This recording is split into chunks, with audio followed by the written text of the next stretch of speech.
안녕하세요. 반갑습니다. 주갈성교회 유형욱 목사입니다. 지난 한 주간 잘 보내셨어요? 오늘은 2025년도 4월 마지막 주일입니다. 이 거룩한 주일 아침에 이 예수 그리스도의 십자가의 온전한 사랑을 여러분들께 전할 수 있는 것이 제게는 얼마나 큰 복인지 모릅니다. 오늘 예배와 말씀을 통해서 우리에게 구원의 은혜를 베풀어 주신 그 하나님의 은혜가 얼마나 큰 것인지 다시 한번 깨닫는 시간이 되시기를 바랍니다. 무엇보다 하나님 아버지께 감사와 영광과 찬송을 드리시는 예배가 되시기를 진심으로 바랍니다. 오늘 우리에게 주신 말씀 보겠습니다. 베드로서 2장 1절입니다. 그러나 백성 가운데 또한 거짓 선지자들이 일어났었나니 이와 같이 너희 중에도 거짓 선생들이 있으리라. 그들은 멸망하게 할 이단을 가만히 끌어들여 자기들을 사신 줄을 부인하고 임박한 멸망을 스스로 취하는 자들이라. 아멘. 오늘 말씀을 전하기 전에 중요한 광고 두 가지만 좀 드리겠습니다. 매주 목요일에 올라가는 그 성경 가이드 시간에 그 지난 8개월 동안 열심히 진행했던 그 요한계시록이 지난주에 종강을 했습니다. 지난 8개월 동안 인내를 가지고 열심히 저와 함께 요한계시록을 공부하신 분들께 감사를 드립니다. 지금까지 올라간 이 요한계시록 영상을 다 보신 분들은 그 요한계시록 그 마지막 영상 댓글이나 혹은 오늘 주일 설교 댓글란에 여러분들 소감 한마디씩 남겨주시면 감사하겠습니다. 제가 주갈성교회를 처음 시작하면서 이 요한계시록에 대해서 언제쯤 제가 제대로 자세히 설명할 수 있을까에 대한 그 마음을 가지고 늘 기도했는데 마침내 이 주갈성교회를 시작한 지 7년 만에 7년이 돼서야 마침내 끝내게 되었습니다. 여러분, 현재 이 시대에 많은 목사님들이 또 신학 전문가들이 이 요한계시록을 설명하고 가르치고 있지만 대부분 그 모든 신학적인 배경이 이 세대주의 신학에 근거를 두고 있습니다. 여러분, 그것 때문에 요한계시록 이런 단어만 들으면 무조건 666, 휴거, 천년왕국, 7년 대환란과 같은 그 미래에, 지금이 아니고 미래에 주님이 오실 때 벌어질 그 무서운 일들에 대한 이 강박적인 관심을 갖고 있는 분들이 너무 많습니다. 여러분, 성도에게 이로 인한 문제가 너무 심각하다는 사실을 알게 된 이후로 제가 할 수 있는 일은 사실상 아무것도 없다는 생각이 들 정도로 현실적으로 너무나 절망적이었습니다. 더구나 많은 이단 종파들이 성도들을 미혹하는 핵심이 바로 이 세대주의의 극단적인 종말론입니다. 이렇게 이단 종파들이 사용하고 있는 이 요한계시록에 해석하는 방법을 기존의 정통 교단들 역시 버젓이 동일하게 사용하고 있다는 현실이 너무나 기가 막혔습니다. 저는 이 정통 교단에 속한 교회들이 이 개혁주의 그 언약 신학에 근거한 이 요한계시록 말씀을 제대로 성도들에게 가르치기만 해도 그 해마다 그 이단으로 넘어가는 그 수많은 성도들을 지킬 수 있다고 생각했습니다. 그러나 그 일이 제 생각보다 훨씬 더 큰 장벽을 넘어야 하는 상황인 것을 제가 알게 되었습니다. 그럼에도 불구하고 하나님 아버지께서 제게 힘과 용기와 지혜를 주시고 또 여러분들의 이 기도와 성원에 힘입어서 마침내 이 개혁주의, 그 언약 신약에 근거한 요한계시록 강의를 끝낼 수 있었습니다. 무엇보다 이미 오래전서부터 이 개혁주의 안에서 요한계시록을 바르게 연구하시고 또 바르게 가르치기 위하여 애쓰신 많은 목사님들 또 신학자분들이 계셔서 그분들의 책들을 통해서 저도 배우고 여러분들에게 이렇게 요한계시록을 끝까지 강의할 수 있었습니다. 이 모든 일을 허락하신 하나님께 감사와 영광을 돌립니다. 이제 여러분들은 이제 시간을 정해서 요한계시록 강의를 처음서부터 다시 복습하게 되시기를 바랍니다. 제가 오늘 또 한 가지 중요한 광고를 드리겠습니다. 오는 5월에 이 주갈성교회 처음으로 이 오프라인 성경 강좌 모임을 갖게 됩니다. 오래전부터 많은 분들이 요청이 있었지만 여러 가지 사정으로 인해서 이러한 어떤 정기적인 매주마다 모이는 성경 공부 모임을 하지 못했습니다. 이번에 시작하는 이 주갈성교회 성경 강좌 모임은 이 오는 5월 15일부터 매주 목요일 오후 1시 반부터 3시 반까지 진행이 됩니다. 이 모임은 전에 그 동탄에서 다 같이 모였던 것처럼 한 번 행사로 끝나는 것이 아니고 매주 목요일 같은 시간에 같은 장소에 모여서 반복적으로 우리 성경 강의를 진행하는 모임입니다. 모이는 장소는 이 7호선 강남구청역, 수인분당선 강남구청역에서 내리셔서 걸어서 10분 정도 거리에 모이는 장소가 있습니다. 그동안 이 주갈성 성경 공부 모임을 위해서 기도하시던 이 권사님들 중에 한 분이 그 아시는 분을 통해서 이 장소를 빌리게 되었습니다. 강의실이 크지는 않지만 20명에서 30명 정도 모여서 공부하기에는 너무나 좋은 장소입니다.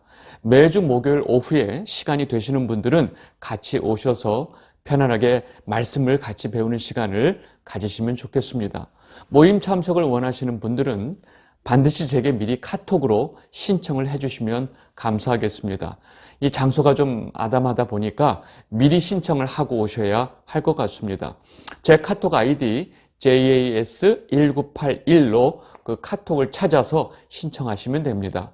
제 카톡 찾는 게, 이 아이디로 찾는 게 어려우신 분들은 주변에 젊으신 분들 누구에게도 물어봐도 쉽게 찾아주니까 꼭 찾으셔서 신청을 해주시면 좋을 것 같습니다. 이 장소 여건상 그 인원이 제한되다 보니까 이 모임 신청을 하시는 분들에게만 제가 개인적으로 모임 장소를 알려드리는 것을 양해를 부탁드리겠습니다. 그리고 제가 이 모임을 준비하면서 제일 먼저 드는 생각은 지금 서울에 거주하지 않는 많은 주갈성 성도분들입니다. 그리고 여러 가지 여건상 그 시간에 그 장소에 오실 수 없는 많은 분들이 제일 먼저 생각이 들었습니다. 제가 그 부분을 가장 염려하고 고민하고 있기 때문에 이 부분을 해결할 수 있는 방법을 제가 열심히 찾고 있으니까 그 모임에 좀 오시고 싶지만 오시지 못하는 많은 분들은 조금만 기다려 주시면 감사하겠습니다. 그리고 여러분들 모두 이 처음 시작하는 이 주갈성 성경 강좌 모임을 위해서 많은 기도 부탁드립니다. 우리는 이제 이 베드로 후서로 돌아왔습니다. 베드로는 이 로마와 핍박과 박해 가운데 있는 성도들에게 성도가 예수 그리스도의 이름으로 고난을 받는 것은 너무나 당연한 일이고 오히려 감사하고 기뻐해야 할 일이다 라고 말을 합니다. 이렇게 교회의 그 외부의 공격에 대해서 성도들이 믿음을 굳건히 지키고 또 잘 감당할 수 있도록 믿음의 위로와 격려를 하는 편지가 베드로 전서였습니다. 문제는 이 로마의 핍박과 같은 그 외부의 공격보다 더 교회를 위험하게 하는 것은 그 이단 사상을 가지고 성도들을 미혹하는 그 내부의 공격이었습니다. 이러한 이단의 공격에 대해서 철저하게 대비하고 성도들이 분별하고 미혹에 넘어가지 않도록 하기 위한 편지가 바로 베드로 후서입니다. 베드로가 순교하기 전에 바로 쓴 이 편지는 베드로의 마지막 유서와도 같은 편지입니다. 우리가 지난번에 살펴본 이 베드로후서 1장의 내용은 베드로가 성도에게 그 어떤 고난과 공격 속에서도 성도는 주님 앞에 부끄럽지 않은 경건한 삶을 살아야 한다라고 강조를 했습니다. 성도가 고난 가운데 있다고, 핍박 가운데 있다고 성도로서 지켜야 할 그 경건한 삶을 포기하는 것은 절대로 용납이 안 되기 때문입니다. 그렇게 예수 그리스도를 믿는 믿음과 경건한 삶을 강조한 베드로는 이제 2장서부터 교회 안에 그 이단 사상을 교묘하게 퍼뜨리고 있는 거짓 선지자들, 거짓 교사들의 이 행태에 대해서 낱낱이 밝히고 있습니다. 우리 이제 베드로후서 2장 1절서부터 보도록 하겠습니다. 베드로후서 2장 1절입니다. 그러나 백성 가운데 또한 거짓 선지자들이 일어났었나니 이와 같이 너희 중에도 거짓 선생들이 있으리라. 그들은 멸망하게 할 이단을 가만히 끌어들여 자기들을 사신 줄을 부인하고 임박한 멸망을 스스로 취하는 자들이라. 아멘. 교회 안에 들어와서 성도들을 미혹하는 이단들은 절대로 눈에 띄지 않게 가만히 들어옵니다. 절대 누구도 의심하지 못하도록 신실한 믿음의 사람으로 가장하고 들어옵니다. 그들이 그렇게 교회 안에 가만히 들어올 수 있는 것은 누구보다도 이 교회 안에 영적으로 신실한 믿음을 분별할 수 있는 그 분별력이 없다는, 그 교회가 가지고 있는 약점을 잘 알고 이 점을 이용하기 때문입니다. 이렇게 가만히 교회 안에 들어오는 그 이단들의 특징은 유다서에서도 똑같이 말하고 있습니다. 유다서 1장 4절입니다. 이는 가만히 들어온 사람 몇이 있음이라.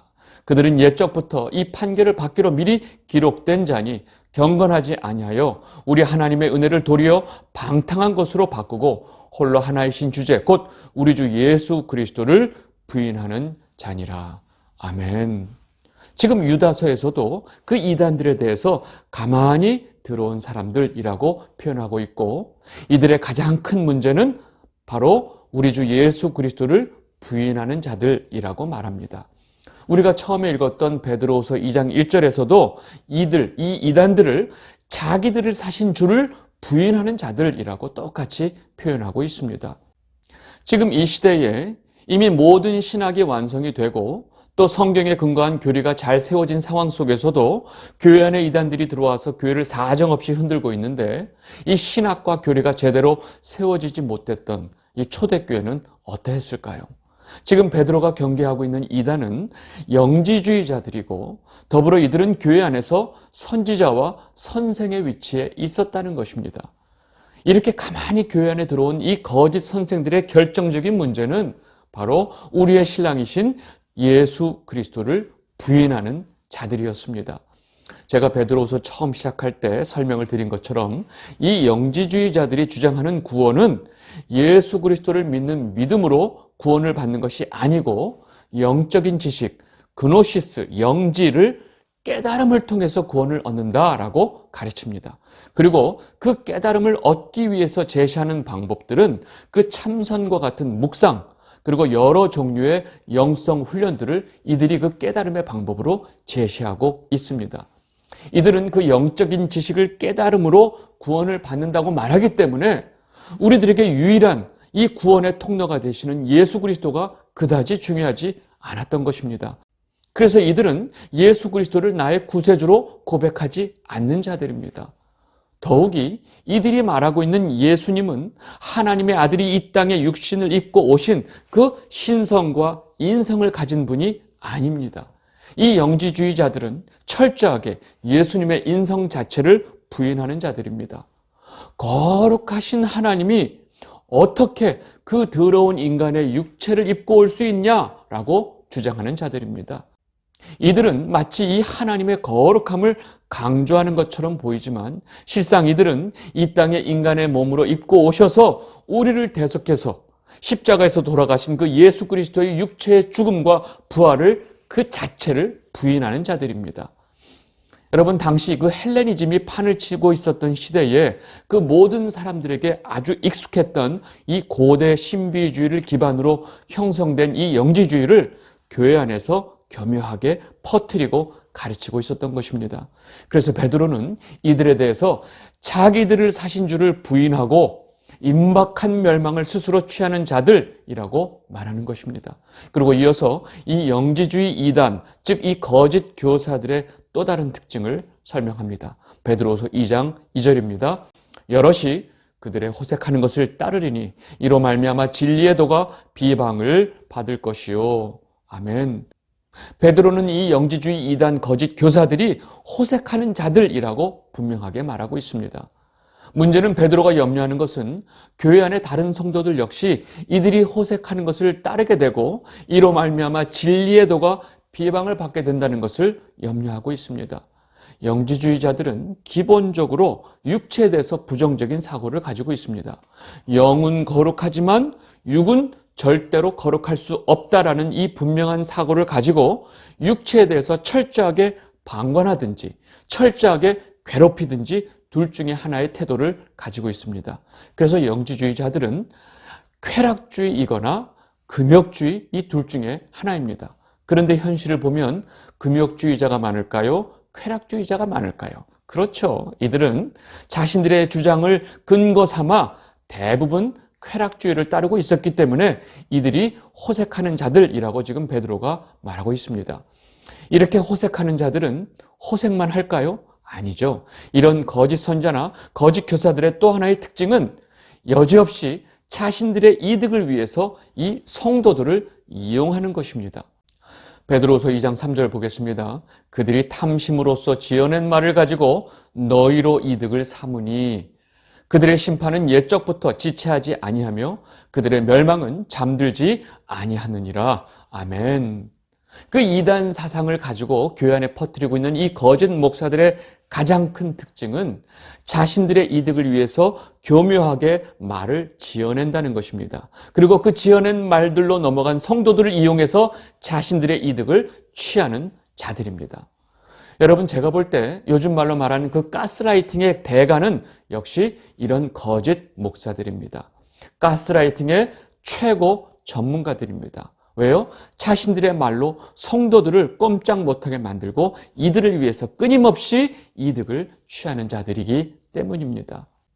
여러분, 거짓 선지자, 거짓 선생, 거짓 목사들이 가지고 있는 이 전형적인 특징 중에 여러 가지가 있지만 가장 명확하고 중요한 특징은 바로 그들이 예수 그리스도를 부인하는 것입니다.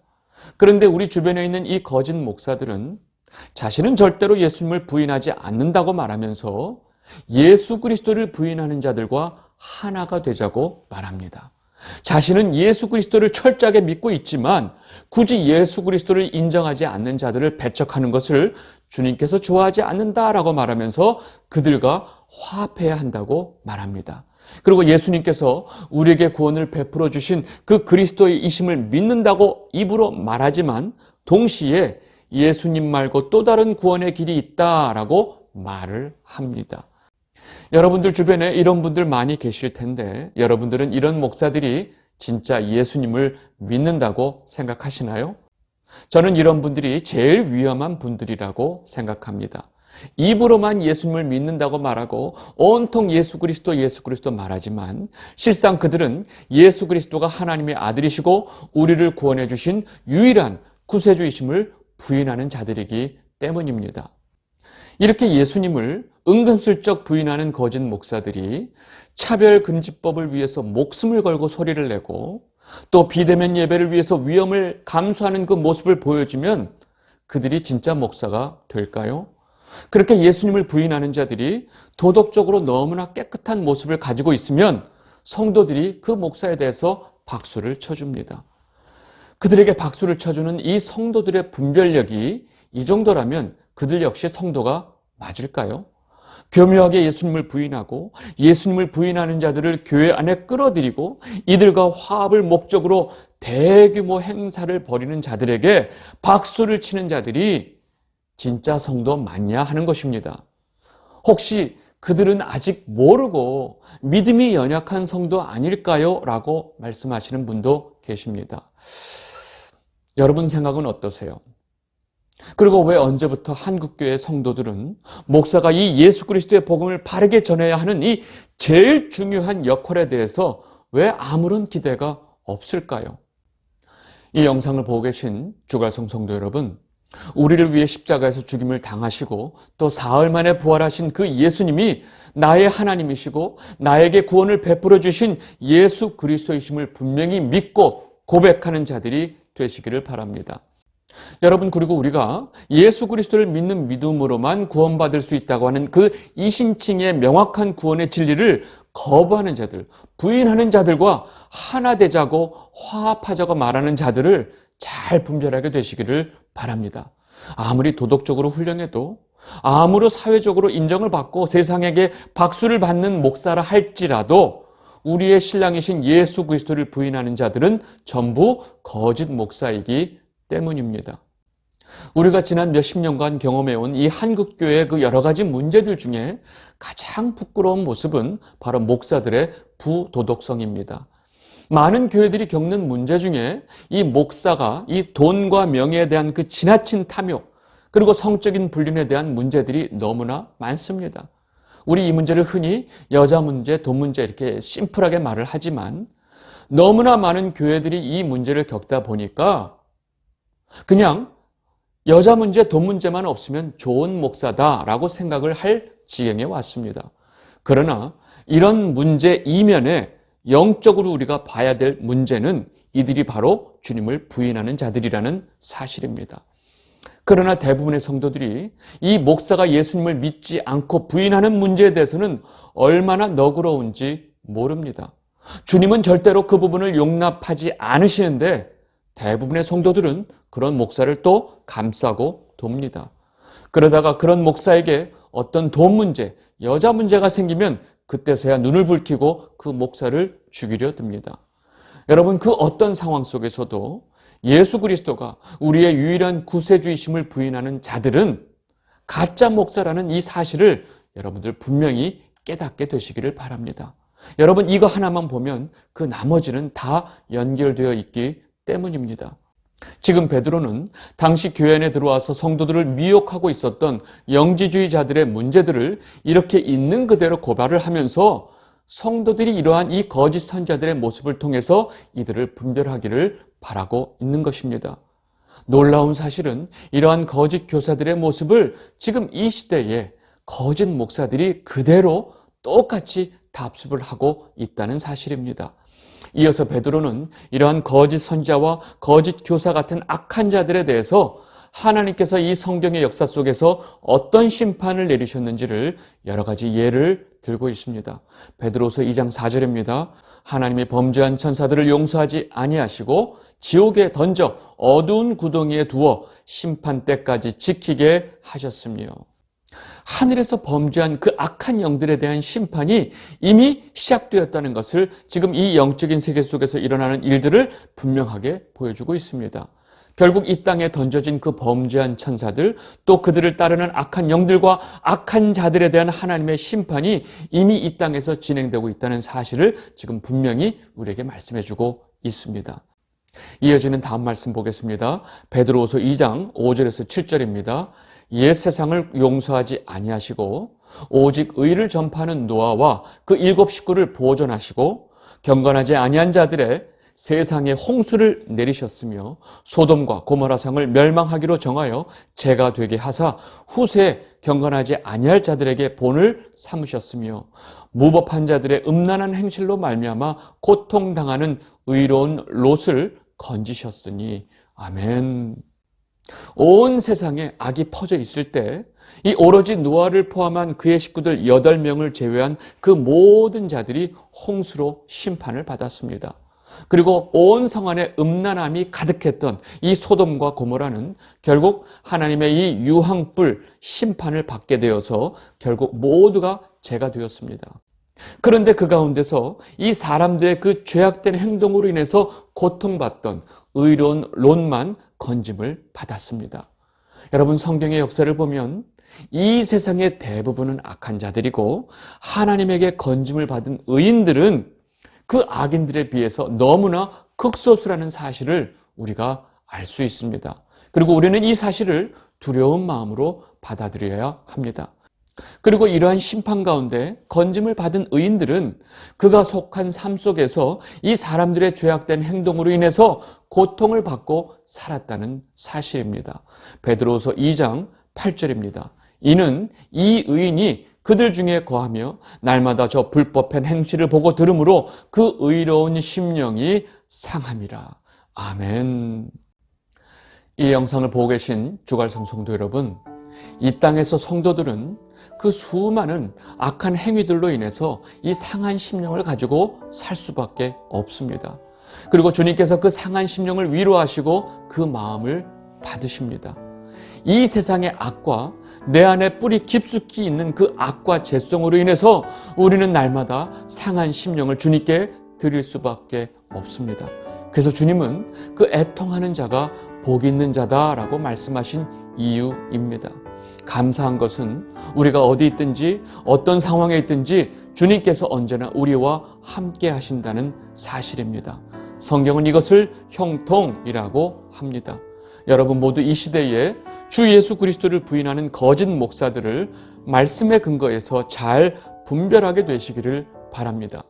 그리고 이번 한 주도 여러분들 모두가 주님과 함께 하시는 형통한 삶을 살게 되시기를 진심으로 바랍니다. 오늘 말씀 여기까지 하도록 하겠습니다. 감사합니다.